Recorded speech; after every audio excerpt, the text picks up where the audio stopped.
Salut les makers, j'espère que vous vous portez bien. Alors dans cette vidéo, on va un peu parler du recyclage étant donné que nous sommes de très gros consommateurs de filaments et on a pas mal de déchets.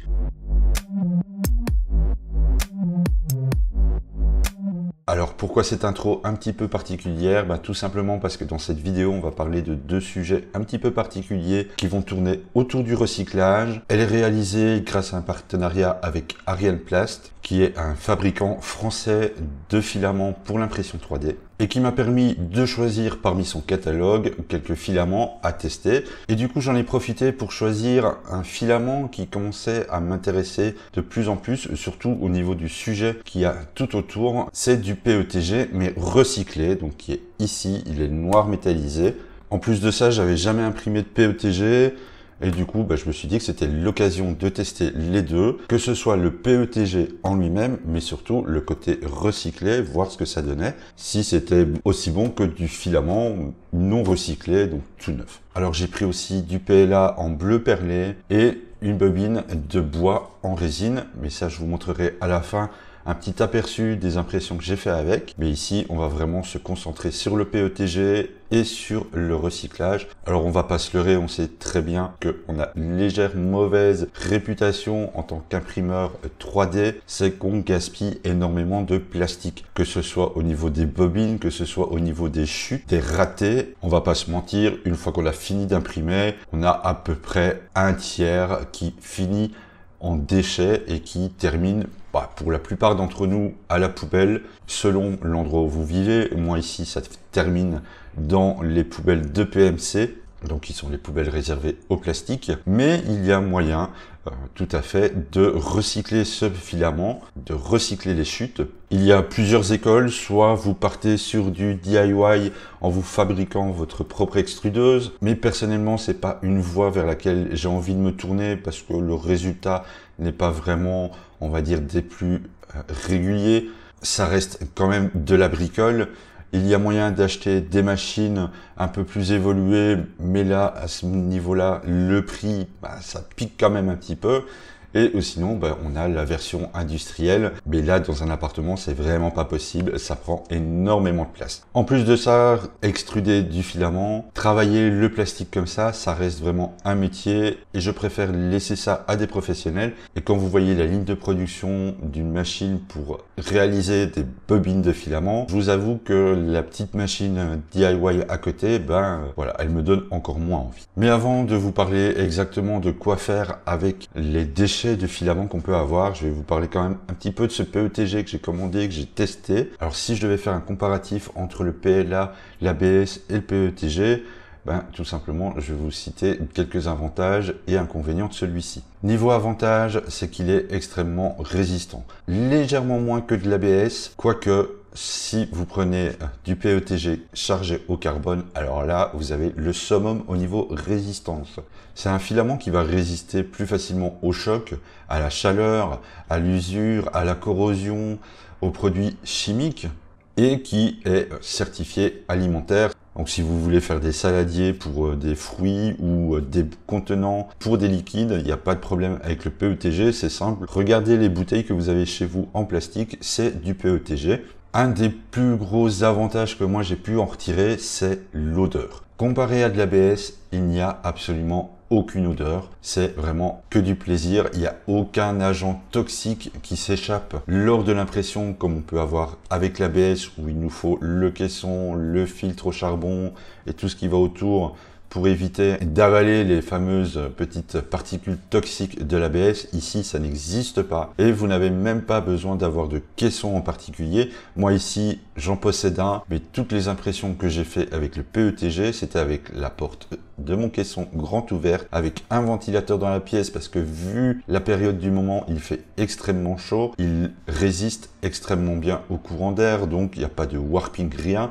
Un pur bonheur à ce niveau-là. Le seul hic comparé du coup à l'ABS, c'est si vous aimez le côté lissé à l'acétone, là par contre, vu qu'il a une résistance chimique, ça ne marchera pas. Pour certains, c'est un avantage. Pour moi, ça n'a pas été spécialement le cas, mais il est dit que le PETG s'imprime aussi facilement que du PLA. Je vous avouerai que mes premières expériences, ça n'a pas été vraiment le cas. J'ai vraiment galéré pour trouver les réglages qu'il fallait. J'avais énormément de mal à le faire accrocher au plateau. Au niveau des températures d'impression, on va tourner entre 220 et 240 degrés au niveau de la buse. Sur la fiche qui va avec ce PETG, il est même conseillé d'aller plus haut, entre 240 et 250 degrés, mais voilà. Ici, après pas mal de tests, entre 220 et 240, ça s'imprime très très bien. Niveau plateau, on descend aussi la température par rapport à ce qu'on pouvait monter pour de l'ABS. Personnellement, mon profil ABS est avec un plateau à 110. Ici, pour le PETG, je l'ai descendu à 80, ça marche très bien. 20% de ventilation et une vitesse, on va dire, très lente, surtout au niveau de la première couche. Moi, je la tourne aux alentours de 15-20 pour la couche initiale et je monte jusque 35-40 pour le reste de mon impression. J'ai passé une journée à galérer et à pester sur ce réglage d'impression. Mais voilà, ici je vous donne une première base de travail, ça devrait vous faire gagner un petit peu de temps et prendre tout de suite beaucoup plus de plaisir si vous avez jamais imprimé de PETG pour votre profil. Donc voilà, au niveau avantage, inconvénient, pour moi le plus gros inconvénient ça a été ça. Trouver les réglages d'impression.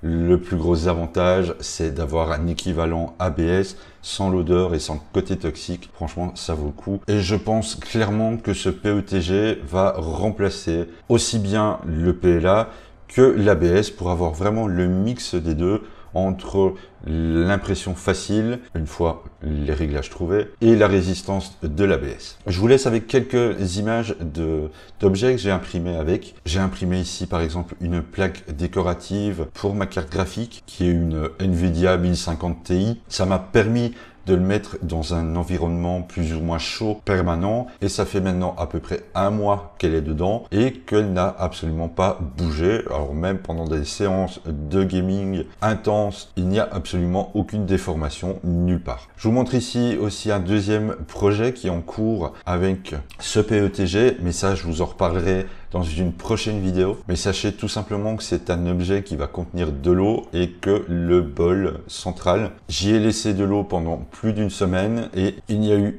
absolument aucun souci au niveau de l'étanchéité. C'est vraiment nickel.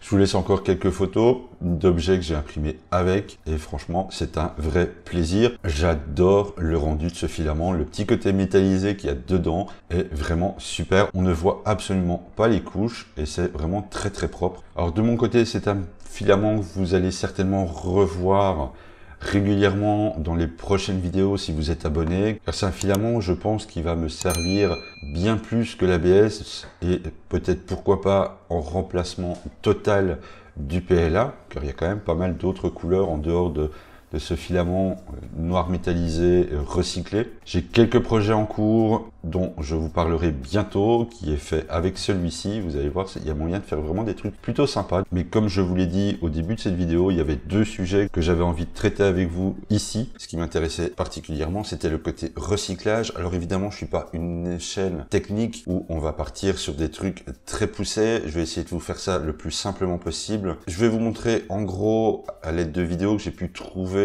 sur le net, comment se passe la fabrication du filament. Alors c'est quelque chose qui est très dur à savoir exactement étant donné que c'est quand même un peu des trucs secret défense, donc on va passer dans les grandes lignes, mais il est très important que vous puissiez comprendre comment ça se passe pour que par la suite vous puissiez éventuellement participer au recyclage de la bonne façon et surtout que ça ne crée pas des soucis par la suite, que ça soit pas des déchets mais bien du filament qui ressortent de vos ratés ou de vos supports. Enfin bref, vous allez voir, c'est relativement simple à comprendre. Pour la fabrication en elle-même, vous avez cette énorme machine. Alors j'ai trouvé cette vidéo que vous puissiez voir un peu comment ça se passe. Vous avez dans un premier temps l'espèce d'énorme récipient qui va contenir des particules de plastique, soit le filament recyclé qui aura été envoyé. Il est très important de savoir que si vous voulez participer à ce genre de recyclage, il faut impérativement que ce soit la même matière, qu'il n'y ait absolument aucun corps étranger dans votre paquet de recyclage. Ici, ça va être principalement du PLA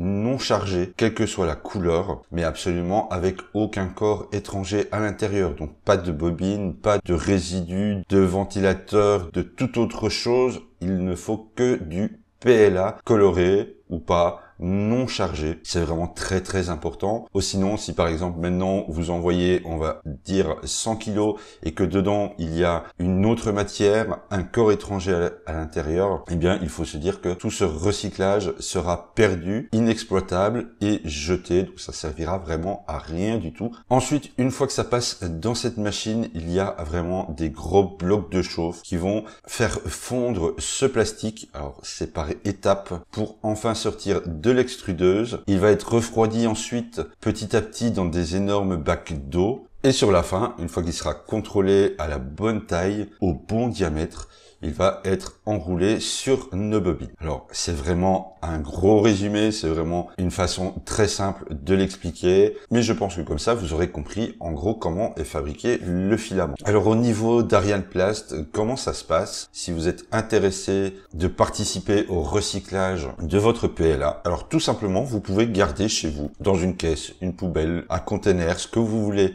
vos chutes de PLA, et vous pouvez donc lui envoyer tout ça pour qu'il soit recyclé et se transforme à nouveau dans des bobines de PLA. Alors, pour info, vous pouvez par exemple stocker vraiment beaucoup chez vous et à partir du moment où vous avez par exemple 15 kg de chute de PLA chez vous, vous pouvez lui envoyer et sachez qu'il va prendre en charge à partir des 15 kg les frais de port. Alors, c'est pas réservé à la France, c'est pas réservé à la Belgique, c'est au niveau européen. Donc, si vous êtes en Europe et que vous avez envie de participer au recyclage de vos chutes de PLA, si vous avez 15 kg à envoyer, vous lui écrivez un petit mail en lui expliquant, voilà, j'ai 15 kg à envoyer pour qu'il soit recyclé et il prendra en charge les frais de port pour que celui-ci arrive jusque chez lui. Alors, je vous le répète encore une fois, il faut vraiment faire très attention à ce que vous stockez, à ce que vous gardez. Il ne faut vraiment aucun corps étranger dans vos chutes. C'est vraiment très très important. Une fois le tri fait, s'il y a une autre matière, de l'ABS, du PETG, n'importe quoi dans vos chutes de PLA,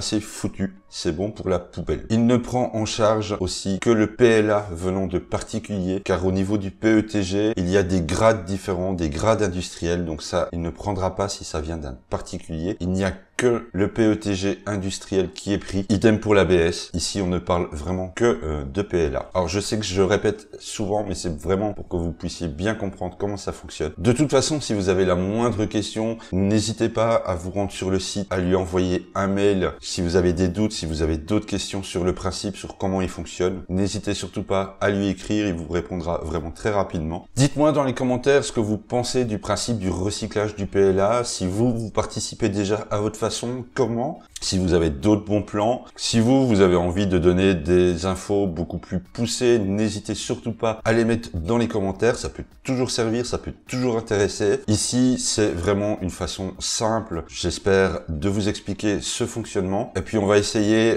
tous ensemble, pourquoi pas, de changer un peu cette réputation de gaspilleur de plastique, et moi je vous dis à bientôt dans une prochaine vidéo. Alors ne partez pas tout de suite, j'ai oublié un petit détail, c'est que Ariane Plast m'a fourni aussi un bon de réduction valable sur son site pour la majorité de ses filaments. Lorsque vous passez par le panier, vous avez une case bon de réduction, vous tapez EGA, E-G-A, et vous aurez ainsi 20% de réduction sur votre panier. Donc du coup, j'en profite, je remercie Jean-Marc pour le PLA que j'ai reçu, pour le bon de réduction qu'il vous propose, et j'espère que cette vidéo vous aura plu, et à la prochaine.